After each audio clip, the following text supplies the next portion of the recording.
रोहतक के महर्षि दयानंद विश्वविद्यालय में शर्मसार कर देने वाला एक मामला सामने आया है। महिला सफाई कर्मचारी ने अधिकारियों पर बेहद गंभीर आरोप लगाए हैं। आरोप है कि पीरियड्स के दौरान ब्रेक मांगने पर सुपरवाइजर ने महिलाओं के साथ अमानवीय व्यवहार किया, यहां तक कि कपड़े उतरवाकर जांच तक कराई गई।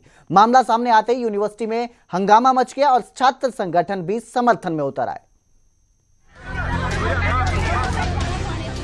लोगों की भीड़ और जमकर होता हंगामा, कार्रवाई की मांग करते हुए मुर्दाबाद के नारे। मामला रोहतक के महर्षि दयानंद विश्वविद्यालय का है, जिसे शिक्षा का मंदिर माना जाता है। वहीं मानवता को शर्मसार करने वाली घटना सामने आई। महिला सफाई कर्मचारियों ने अपने ही सुपरवाइजर पर ऐसा आरोप लगाया, जिसे सुनकर हर कोई दंग रह गया।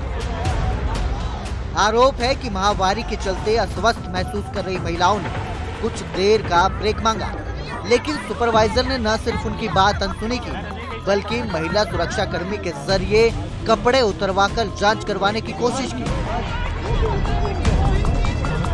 तो हमारे को लेडीज प्रॉब्लम थी, हमने हमारे सुपरवाइजर के पास फोन किया, सर हमें ये दिक्कत है, एक बार डिपार्टमेंट तक हमें जाने दिया जाए, हम वापस से आ जाएंगे। तो उन्होंने कहा, मेरे को तो बोल दिया कि आप चले जाओ, लेकिन मेरी जो और साथी थी दो, उनको भी यही दिक्कत थी। तो उन्होंने कहा कि हमारे बारे में भी बोल दे। तो मैंने कहा, लो ये फोन तुम सुपरवाइजर से बात कर लो। इन्होंने उनके पास फोन किया और बोला, सर हमारे को भी ये दिक्कत है। तो उन्होंने बोला कि क्या तीनों को एक साथ दिक्कत हो रही है? मेरे तो ऊपर से ऑर्डर है, तुम तीनों आ जाओ और चेक करा के जब जाना तुम्हें ये प्रॉब्लम है या नहीं। आरोप है कि दो महिला सफाई कर्मचारियों के कपड़े उतरवाकर उनकी फोटो तक खींची गई और ये सब ऊपर से आदेश बताकर किया गया। फोटो का कारण ये सर, जो एक हमारी साथी थी, उन्होंने बोला फोटो ये खींच लिए हैं, आप बताओ AR का नंबर हम उनके पास भेज देते हैं। वो हमारे सुपरवाइजर बोले, नहीं आप हमारे फोन पे डाल दो, हम देख लेंगे। तो फोटो किसने की है ये फोटो हमारी एक साथी है, उसने खींचे। जब महिलाओं ने विरोध किया तो उनके साथ जबरदस्ती और धक्का मुक्की तक की गई। इस अमानवीय हरकत के बाद महिला कर्मचारियों ने जमकर हंगामा किया। छात्र संगठन मौके पर पहुंचे और दोषियों के निलंबन की मांग उठाई। डायल 112 की टीम ने हालात काबू में किए और कुल सचिव के गुप्ता ने मौके पर पहुंचकर जांच का आश्वासन दिया। कल इंक्वायरी बिठा दूंगा, 1 वीक में रिपोर्ट मंगा लूंगा। FIR की जरूरत पड़ेगी, SC एक्ट में FIR की जरूरत पड़ेगी, मैं जरूर कराऊंगा, मैं वायदा कर रहा हूँ। ठीक है। और आपकी तसल्ली जब तक नहीं होगी छोड़ूंगा नहीं। वहीं यूनिवर्सिटी प्रशासन ने फिलहाल सुपरवाइजर को हटाकर जांच शुरू कर दी है। महिलाओं ने अपनी आप बीती सुनाई तो हर चेहरा गुस्से और शर्म से झुक गया। सवाल बड़ा है कि क्या यूनिवर्सिटी अब सिर्फ डिग्रियों का अड्डा बनकर रह गई है या फिर यहाँ इंसानियत का सबक दोबारा पढ़ाना पड़ेगा।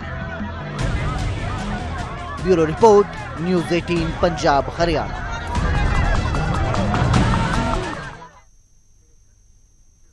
हरियाणा राज्य महिला आयोग की चेयरमैन ने NIFT का निरीक्षण किया। पंचकुला सेक्टर 23 का निरीक्षण करने रेणु भाटिया पहुंची और इस दौरान NIFT कैंपस निरीक्षण के दौरान बड़ा खुलासा हुआ। खुलासे में पता चला कि जो छात्राएं हैं वो दोस्तों संग शराब और सिगरेट पीती हैं। पुलिसकर्मी ने रेणु भाटिया के सामने ये सवाल उठाया और कहा कि छात्राएं नशे में देर रात हॉस्टल में लौटती हैं। पुलिस पूछे तो छात्राएं खुद को बालिग बताती हैं।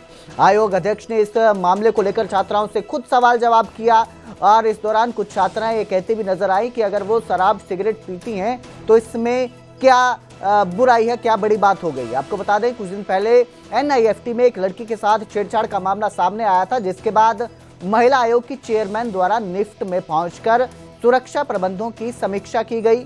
निफ्ट के डायरेक्टर और अन्य स्टाफ से भी उन्होंने बातचीत की और इसी दौरान छात्राएं जो है नशे में, शराब के नशे में हॉस्टल लौटती हैं, ये सवाल भी एक पुलिसकर्मी ने उठाया था उनके सामने। चेक करते हैं बॉयज, गर्ल्स चेक करती है कि बॉय कैसा है, बॉयज चेक करते हैं गर्ल्स कैसी है। अरे आज दारू पी ली, कल सिगरेट पी ली, तो परसों कर, वो चेक करते हैं boys, girls check girls check करती है कि बॉय कैसा है, बॉयज चेक करते गर्ल्स कैसी है।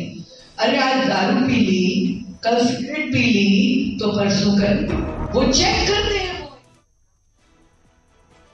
वहीं बिहार चुनाव में प्रचार में सीएम सैनी उतरे हैं। मुख्यमंत्री नायब सिंह सैनी ने भोजपुर में सभा की, जनसभा को संबोधित किया और इस दौरान उन्होंने राहुल गांधी और तेजस्वी यादव पर निशाना साधा। उन्होंने कहा दोनों की राजनीतिक स्थिति कमजोर हो चुकी है। तरारी के हसन बाजार में चुनावी कार्यक्रम हुआ। सीएम सैनी ने विशाल प्रशांत को वोट देने की अपील की और बोले भाजपा ही बिहार के विकास की गारंटी है। एनडीए प्रत्याशी के समर्थन में भारी भीड़ जुटी थी। सीएम सैनी ने कहा कि विकास ही हमारी प्राथमिकता है और बीजेपी ही बिहार के विकास की गारंटी है। तो बिहार चुनाव को लेकर, बिहार विधानसभा चुनाव को लेकर सीएम सैनी पहुंचे थे, जनसभा को संबोधित किया और कांग्रेस पर निशाना साधते हुए कहा कि बीजेपी ही बिहार में विकास की गारंटी है।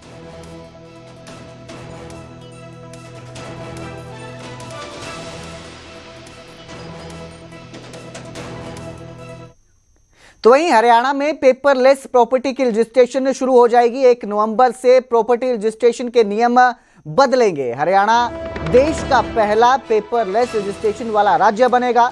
तहसीलों में दलालों से छुटकारा मिलेगा। डिजिटल शासन को बढ़ावा देने और संपत्ति पंजीकरण को पारदर्शी बनाने के लिए ये हरियाणा सरकार का एक कदम है।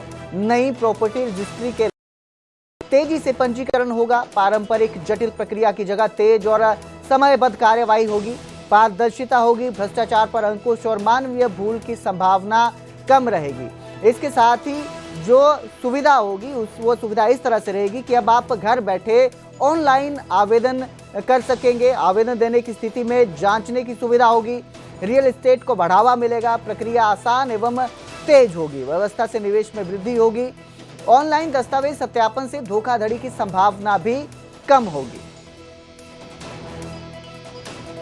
तो 1 नवंबर से जो पेपरलेस रजिस्ट्रेशन है वो शुरू हो जाएगा। पेपरलेस रजिस्ट्रेशन की शुरुआत हो जाएगी और इसके साथ ही जो मुश्किलें होती है रजिस्ट्रेशन को करवाने में वो भी कम होती नजर आएगी। पारदर्शी हो जाएगी प्रक्रिया। नई प्रॉपर्टी रजिस्ट्रेशन के लाभ इस तरह से रहेंगे कि तेजी से पंजीकरण हो सकेगा। पारंपरिक जटिल प्रक्रिया की जगह अब आप ऑनलाइन आवेदन कर पाएंगे। तहसीलों में दलालों से भी छुटकारा मिलेगा। डिजिटल शासन को बढ़ावा देने के लिए सरकार का ये एक सराहनीय कदम है।